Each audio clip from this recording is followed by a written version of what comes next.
Olá, pessoal, tudo bem? Aqui é Bruno Murassuti, do Fiquem Sabendo. E hoje nós teremos a nossa terceira conversa do ICFJ, né? Hoje nós vamos conversar com a Karina Furtado Rodrigues. Ela é professora do programa de pós-graduação em Ciências Militares da Escola do Comando de Estado-Maior do Exército e consultora em transparência, integridade e políticas públicas.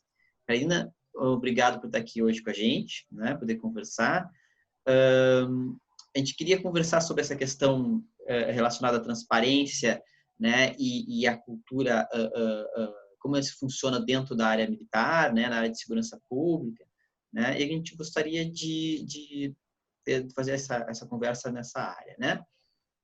Pode te apresentar para o pessoal? Claro. Bom, eu comecei a estudar transparência bem cedo na minha vida acadêmica, lá no mestrado, e contei com a orientação maravilhosa do professor Otávio Amorim Neto, que tem aparecido muito na mídia aí, falando sobre relações civis militares, né? E trabalhei muitos anos também com o professor Gregory Michener, que é o cara da transparência. Então foram essas duas fontes de conhecimento que moldaram bastante a minha vida acadêmica.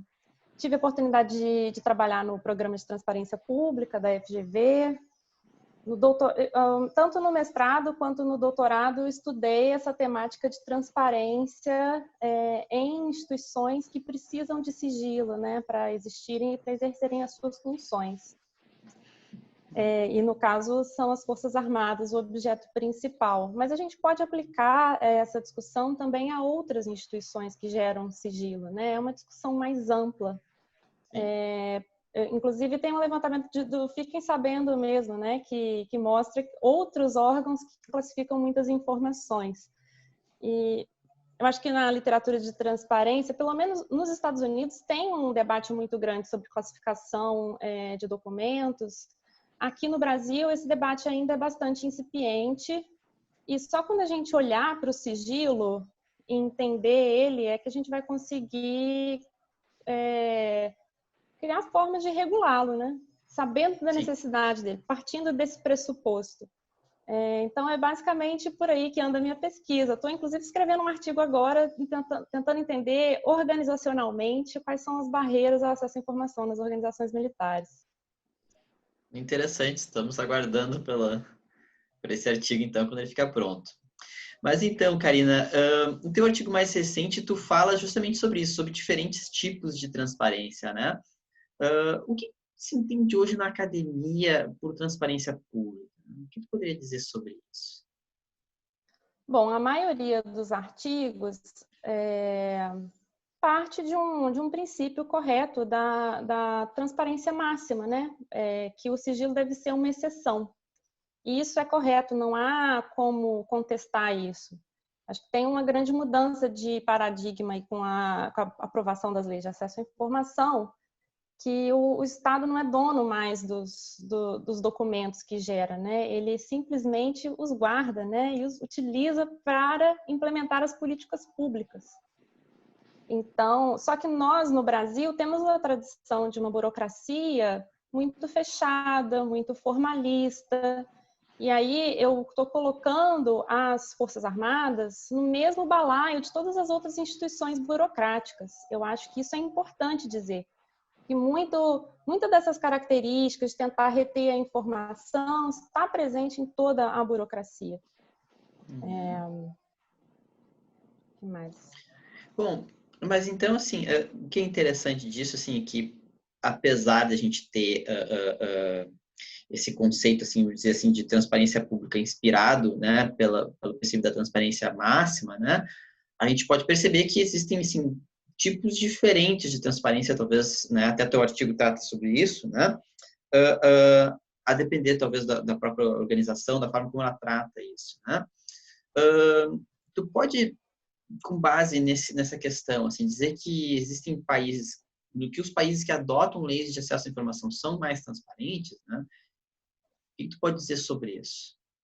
Eu acho que quando um país assume um compromisso legal, assina uma lei, isso é uma boa sinalização de uma boa vontade política daquele momento de cumprir com essas normas de acesso à informação. Mas a gente sabe, quando a gente olha lá o RTI Rating, a gente sabe que muitos países que estão posicionados acima do Brasil no ranking, na hora de implementar, são piores que o Brasil. Tem alguns... então, as leis, esses compromissos, eles são importantes, eles dão uma sinalização importante.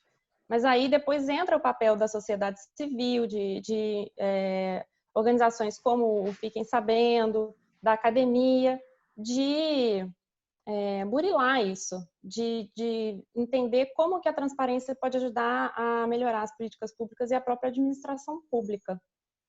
Os primeiros estudos de transparência começaram a falar muito sobre o direito, né? O direito de informação como algo advindo do direito de expressão, né? De livre expressão. Então, como que eu posso emitir a minha opinião se eu não tenho acesso às informações adequadas? E depois veio essa onda de artigos advogando pela lei de acesso à informação em seus próprios países. Depois vieram estudos sobre a força das leis, a força legal. E no Brasil, a gente ainda estamos ainda em uma onda forte de avaliação dessas leis de acesso à informação. Como que elas estão sendo implementadas, taxas de resposta, etc, etc. Mas o que a gente vê, pelo menos na academia, é que não há uma padronização, principalmente a respeito de transparência ativa. Cada autor ou cada grupo de autores vai lá e cria o seu próprio índice. Esse trabalho de sistematização e de comparação, tanto comparação entre prefeituras, entre estados, comparação entre órgãos do governo federal, quanto uma análise longitudinal, é algo que ainda falta na literatura brasileira. Para a gente poder ver quais são essas condições que elevam a efetividade da lei ou diminuem a efetividade da lei. Acho que isso é um grande gap assim, da literatura agora, e é isso, esses compromissos iniciais, que é a assinatura da lei, a vigência da lei, são só sinalizações positivas daquele momento político. Sim. Só para esclarecer o pessoal, RTI Rating, para quem não conhece, é o Right to Information Index, né? Que ele é um índice que mede acesso à informação entre vários países, né? E aproveitando isso, né, o RTI ele também serve para comparar leis de acesso à informação entre vários países, né? E como tu diria, na tua opinião, que a LAI, né, a nossa Lei de Acesso à Informação, ela está em comparação com outros países, né? A gente está num bom patamar. O que tu acha que a gente poderia melhorar ou onde a gente, inclusive, talvez tenha ido um pouco além de outros países? Bom, eu acho que... E aí eu vou puxar um pouco a sardinha para o tema que eu domino mais, que é defesa, né? Claro. Eu acho que se você... E aí eu vou dar o exemplo da defesa, mas provavelmente outras políticas setoriais sofrerão essas mesmas dificuldades assim, de análise. Por exemplo, e na minha tese de doutorado, eu comparei Brasil e México em termos de acesso civil a documentos militares. E no México, a gente tem uma lei maravilhosa, nós temos um Instituto Nacional de Acesso à Informação, que tem autonomia assegurada constitucionalmente. Quando você olha essas coisas, parece o melhor dos mundos. Mas, quando você vai ver cronologicamente, tem lá uma lei da Seguridade Nacional que permite com que os documentos sejam classificados indefinidamente. Então, a gente tem essa dificuldade de... E aí eu não me arriscaria a falar se o Brasil está muito melhor do que em outro país, porque se você vai olhar essas questões setoriais, vão ter diferenças cruciais. Muitas vezes, quando você faz, por exemplo, um ranking, né, que no caso é o caso do RTI Rating, você está somando pontos.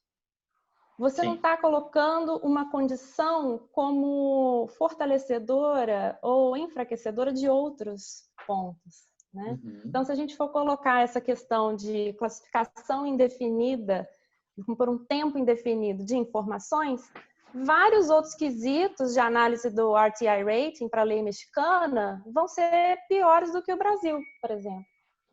Então, essa discussão de como esses índices são construídos e como que a gente analisa isso setorialmente é extremamente importante. E eu tenho batido muito nessa tecla, não tirando o mérito dessas iniciativas, de forma alguma. Mas para a gente ter, de fato, essa efetividade na hora de usar a lei de acesso à informação para melhorar a gestão pública. Temos que saber desses pormenores. Perfeito. Pois isso é interessante, né? Porque aqui no Brasil, embora a gente tenha essas 3 classificações, né? De sigilo restrito, secreto e secreto, às vezes a gente também observa que, na prática, que tem se valido muito da questão do pedido ser desarrazoado, né? Que foi uma forma como a CGU passou a interpretar a lei para negar acesso a questões que ela considera que são de segurança, assim, para além de qualquer análise de tempo, né? Então, por exemplo, um exemplo que a CGU diz, assim, a gente não pode fornecer, digamos, o projeto estrutural de uma base militar, independentemente do prazo, né? Isso, a princípio, vai, assim, contraria, né, a ideia da lei de acesso à informação de que a gente não tem mais sigilo eterno, né? Como é que tu trata isso, né? Qual a tua opinião sobre essa questão? Em 2015, eu prestei uma consultoria para a National Security Archive dos Estados Unidos, que é uma ONG muito ativa, né, nessa questão de pedir documentos do governo americano, fica sempre de olho na data de desclassificação, vai lá e pede todos os documentos, e fazem materiais maravilhosos, né?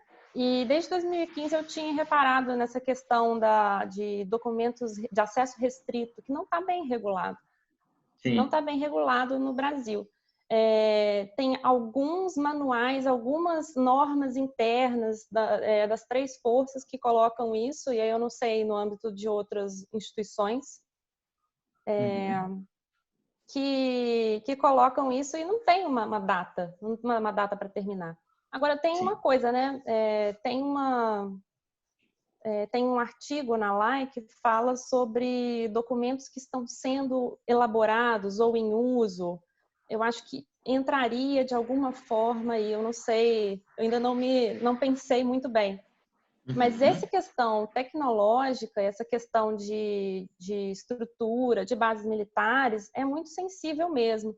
Inclusive, em uma das entrevistas que eu fiz para o meu doutorado, falou-se muito sobre essa questão tecnológica, né? Então, por exemplo, você tem uma encriptação de mensagem no ano 2010. Dificilmente uma instituição militar vai ficar inovando completamente a sua encriptação de dados. Sempre a sua encriptação atual vai ser um tipo de evolução da encriptação de alguns anos atrás. Então, nos Estados Unidos, é muito comum se negar a informação atestando a tal da teoria do mosaico, né? Se você dá um pedacinho de informação aqui, mas outra pessoa pede outro pedacinho ali, alguém mal intencionado vai lá, junta aquilo, faz um mosaico e você está exposto. Sim. Eu acho que essas questões poderiam ter sido debatidas com muito maior profundidade na tramitação da Lei de Acesso à Informação, mas infelizmente a tramitação foi dominada por outros tópicos que não tinham a ver com essas especificidades. Bom, uma das coisas que se debateu muito durante a tramitação foi a questão da própria cultura de sigilo que a gente tinha, né, como um legado, né, do regime militar, não só do nosso país, mas também na própria América Latina, né? Tu acha que essa cultura, assim, né, afeta ainda o exercício do nosso acesso à informação, a aplicação da lei hoje no Brasil também? O que tu poderia dizer a respeito disso? Eu acho que essa é uma cultura autoritária inerente da burocracia, né? E durante o regime militar teve uma ascensão dessa coisa da tecnocracia, né? E é uma característica militar que eu acho que ainda é vigente hoje, essa questão do excesso de formalismo. Então, eu acho que isso tudo perpassa a nossa história, sim. Desde Getúlio Vargas, com as primeiras reformas administrativas para criar um Estado minimamente profissional, uma burocracia profissionalizada, com instituições insuladas e técnicas especializadas em um tema, até criação de universalismo de procedimentos. Eu acho que isso tudo está embranhado hoje nas nossas organizações. E é o que eu tenho feito ultimamente. Eu tenho mudado o meu olhar, eu quero olhar para dentro da organização a partir de agora. Quais são esses entraves, tanto psicológicos quanto de cultura organizacional, que embarreram o acesso à informação? Bom, tu está estudando isso, então certamente mais adiante tu vai conseguir nos dar mais informações sobre isso, mas na tua análise inicial, assim, qual é o caminho que tu acha, assim, que a gente pode adotar, né, para que a gente consiga ter mais transparência desses órgãos, né, das organizações militares? O que tu diria? Bom, eu acho que o melhor caminho, pelo menos é o caminho que eu tenho adotado, é o da cooperação. E eu acho que as instituições militares, elas estão muito... elas estão recebendo muito foco da mídia, da sociedade, por estarem muito envolvidas no governo. E o que eu tenho falado, e eu de vez em quando dou palestra, né? Já dei palestra na Marinha, vou dar uma aula na AMAN sobre transparência em organizações militares. E o que eu tenho falado muito com eles é que a transparência não é só um dever democrático, não está só colocada na lei, mas é também uma ferramenta de comunicação social. A imagem das organizações, eu tenho certeza que todos os militares têm um enorme apreço à imagem da organização deles. Então, o meu trabalho tem sido esse, de conscientizar que cada resposta mal dada a um pedido de acesso à informação vai interferir na imagem deles. Sim. Não, inclusive, eu me recordo, assim, a título ilustrativo, de um dos primeiros pedidos de acesso à informação que foram protocolados perante o Exército, né, que foi uma pessoa que pediu todas a documentação sobre importações e negociações de armamento, né, do Exército. Né? E, a princípio, a gente considera, nossa, isso é uma informação que envolve segurança, né? Mas, na época, isso foi lá, 2012, né? O Exército forneceu essa informação. Né? É claro, em razão de ser muita documentação, se solicitou que o requerente viesse, né, e analisasse, né, trouxesse, né, se dirigisse até o local, mas, né, foi fornecido surpreendentemente, né, o sinal de que há condições de que isso tenha uma evolução. Né? Mas então, isso... Ainda em relação à sua última pergunta, desculpa te interromper. Claro. Eu acho que pensar em reformas bruscas agora na Lei de Acesso à Informação, eu acho que não é uma opção viável, né? Eu acho que como teve muito na tramitação, foi uma tramitação difícil, foi lenta, alvo de muita polêmica, politização e polarização, que não diminuiu, né? Desde a tramitação, essa polarização não diminuiu.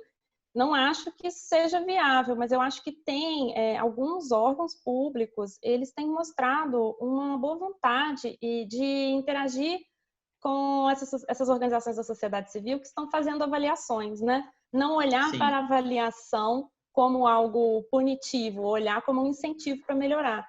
Inclusive, o Guilherme França, da Transparência Internacional, deu uma entrevista falando de como que municípios e estados melhoraram a sua transparência em termos de contratações emergenciais depois da primeira avaliação da Transparência Internacional.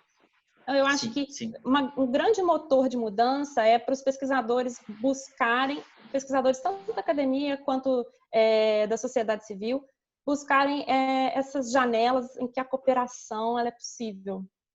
Sim. E aproveitando essa questão sobre, né, os seus trabalhos nessa área, a gente também tem alguns trabalhos voltados à questão da identificação dos requerentes de informação e o impacto que isso causa nas respostas, né? Tu pode explicar um pouquinho melhor nisso, né? E também responder se tu acha que ainda existe no Brasil uma cultura do quem é que quer saber, né? Ah, existe com força. Existe com força e num artigo que eu e outros coautores publicamos na Governance, e até um artigo anterior a esse, que a gente publicou aqui no Brasil mesmo, a gente... Bom, primeiro, a nossa primeira questão foi... Toda vez que a gente está lá fazendo pedido de acesso à informação, porque as nossas pesquisas sempre envolvem vários pedidos, quem tem perfil no academia.edu sabe, ó, alguém pesquisou por você no Google. E a gente ficou com aquela pulga atrás da orelha, né, como grupo de pesquisa na época. E nós encontramos uma teoria que fala da tendência das pessoas a conseguirem traçar um perfil de quem está pedindo informação, de quem está interagindo com ela. Então, isso daí não é meramente ultrapassa a questão da burocracia. É uma reação humana, saber quem que está pedindo alguma coisa para você. E aí, se você tem uma identificação com a sua própria organização, você vai querer proteger aquela organização de alguma forma. De alguma forma, organização é uma parte de você. Então, se algum cidadão tá lá com o nome dele completo, né? Porque no Brasil é exigido, é vedado o anonimato. Então, você tem que colocar o seu nome completo, você tem que colocar o seu CPF para fazer um pedido. É um impulso natural, olha só, impulso natural você tentar traçar um perfil para saber como reagir, né? E tem alguns, se eu não me engano, a lei canadense, você pode optar, né? Também, se você quer ser identificado ou não. E tem vários jornalistas que escolhem se identificar porque querem ter essa resposta do governo como jornalistas. Então, não é que todos os pedidos eles devam ser anônimos, porque, mas a gente tem que ter a opção dele ser anônimo. Por quê? Porque tivemos várias evidências, fizemos um teste, um experimento, né? Mandamos muitos pedidos de acesso à informação para municípios brasileiros e descobrimos que quem tem um perfil visível de pesquisador na internet recebe melhores respostas do que aqueles que não conseguem ser encontrados na internet. Então, a única explicação para isso é o agente público foi lá e jogou o nome daquela pessoa no Google para saber quem que era. Sim. Isso daí, e essa questão no âmbito municipal, no âmbito estadual, ela ganha um ar de gravidade quando a gente tem, por exemplo, alguns casos, algumas denúncias de perseguição de cidadãos que fizeram pedidos pela lei. Tanto de perseguição quanto de ameaça. Teve uma pesquisa que o IBASE, né, que é uma ONG aqui do Rio de Janeiro, queria fazer e pediu para vários moradores de uma região da Baixada Fluminense cederem os seus CPFs para fazer os pedidos de informação sobre questões da comunidade ali.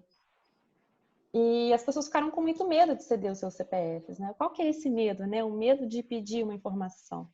E até em países em que o anonimato é garantido na lei de acesso à informação, como a Índia, há notícias de jornalistas que foram assassinados por fazerem pedidos. Então, essa opção, ter a opção de não se identificar é muito importante. E a gente só tem isso em alguma medida no âmbito federal. Não temos no âmbito estadual e nem no municipal, o que é muito grave. E como é que tu acha que a gente pode começar assim a vencer, ou assim, a mudar um pouco essa cultura? A gente aproveitou antes e falou como é que as organizações militares podem mudar essa cultura de sigilo, né? E como é que, na tua opinião, a gente pode mudar essa cultura do quem quer saber? Bom, primeiro, eu acho que é uma coisa muito importante, e isso tem aparecido no resultado de várias pesquisas. Os órgãos, eles têm que ter uma unidade especializada em acesso à informação. Porque quando elas não têm essa unidade de acesso à informação, impera no burocrata que lá é só mais um trabalho que não necessariamente ele tinha que fazer. Se você tem essa sinalização política favorável, né, de criar uma unidade de acesso à informação, não tem mais essa desculpa. Você tem aqueles funcionários lá dedicados a isso. Sim. Mas isso novamente, né, é uma sinalização positiva. Não quer dizer que isso vá se transmitir, vá gerar maior transparência automaticamente. Outra coisa para vencer essa cultura de sigilo, adotar plataformas especializadas também para receber os pedidos de informação. Porque, e aí vocês sabem, tanto quanto eu, que a gente tem um número de ausência de resposta absurdo no Brasil. Então, quando a gente lê que a Transparência Internacional fez uma pesquisa e a transparência sobre contratações emergenciais melhorou, a gente leva um susto, porque não é o que a gente tem visto desde que a lei foi aprovada. A sociedade civil e a academia lançam índices e após índices, e as taxas de resposta continuam baixas, inclusive em órgãos de controle, como o Ministério Público, como o Judiciário, né? Poxa, se nem os órgãos de controle, os órgãos, tem o termo em inglês, né, os watchdogs, se nem eles estão cumprindo, o que dirá o executivo, né? Que está todo atarefado lá tentando executar as políticas públicas. Então, eu acho que essa especialização é um passo muito importante para vencer a cultura de sigilo. E eu acho que aos burocratas e aos líderes políticos falta também um senso de que eles podem se beneficiar da lei. Podem se beneficiar. Inclusive, para perceber que o jeito com que eles organizam os dados não está suficientemente bom. E isso pode trazer resultados positivos para ele.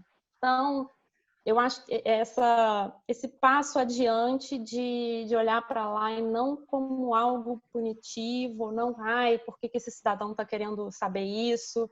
Eu achei até interessante quando você falou, né, da explicação para negar pedidos, como não é razoável, né? Não é. Como é que você falou? A palavra? Desarrazoado. Desarrazoado. E aí me lembra de razão, né?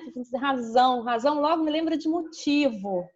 Sim. Não, você não pode perguntar o motivo, né? A informação é pública. Se ela é pública, você não precisa saber o motivo.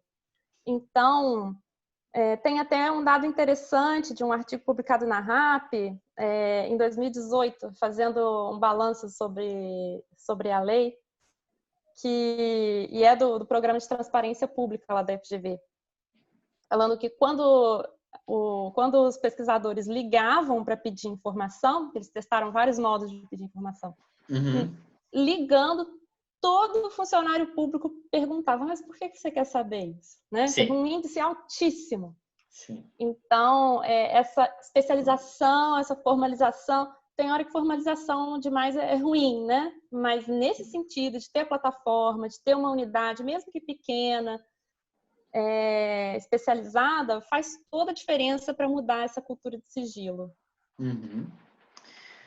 Bom, a gente está chegando no nosso tempo, mas eu queria agradecer muito, né? E eu gostaria que tu, em 2 minutos, me desse assim, o que tu poderia sugerir para pessoas que querem pesquisar sobre transparência no Brasil, né? O que tu acha que está precisando ainda, né? E queria de novo te agradecer por estar conversando com a gente aqui. É um prazer poder conversar sobre esse tipo de assunto. Eu que agradeço o convite de vocês. Como eu disse antes da gente começar a gravação, eu sou fã do trabalho de vocês. Eu acho que a avaliação de políticas públicas no geral no Brasil carece muito de novos dados, de pesquisas. Então, seja lá o setor que a pessoa esteja pesquisando, sair um pouco desse foco na formulação. Todo mundo quer estudar quais foram os bastidores da decisão, o lobby. Não, mas vamos olhar, eu acho que o convite fica para olhar para o funcionamento da máquina pública, e quais os resultados dessas decisões estão sendo de fato entregues para a sociedade. Eu acho isso muito importante, até para a gente se questionar para onde a gente quer ir, né, como país. Perfeito. Muito obrigado, tá bom? É um Obrigada a prazer você. e, bom, contamos depois contigo para outras conversas. Foi muito, muito legal. Com certeza.